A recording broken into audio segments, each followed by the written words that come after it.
daga Kannywood.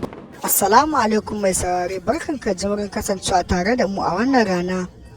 Idan muna fatan wannan ne farkon shigowar wannan tasha ta mai cike da dimbin albarka, za ka danna mana subscribe sannan ka taba mana alamar karuwa kai mana shiya domin samun sababbin shirye-shiryen mu da zarar mun dora.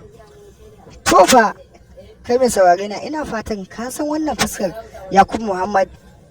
Mun gano wannan labari ne Yakubu Muhammad yana haɗa wata makarkashiya ne akan wannan babban jaruman nan taku Rahama Sadau.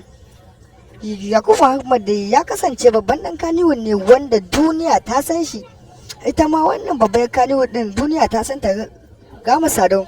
Mun gano su ne a tare domin shirin shi Yakubu Muhammad yana so ya fayyace mata abin da yake ran shi. To dai mai sauraro kungurin kus gaba ɗaya Yakubu Muhammad ya furta wa Rahama Sadau kalmar so ne.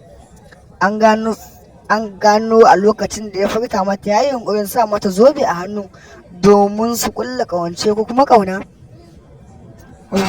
Wannan labari da ya tawo da mutane hankali, muna fata idan wannan ne farkon shigo ko wannan ne sabuwar tasha ta mai cike da dimbin albarka, za ka danna mana subscribe sannan ka taɓa mana alamar ƙaruwa domin samun sababbin shirye-shiryen mu zarar mun dora.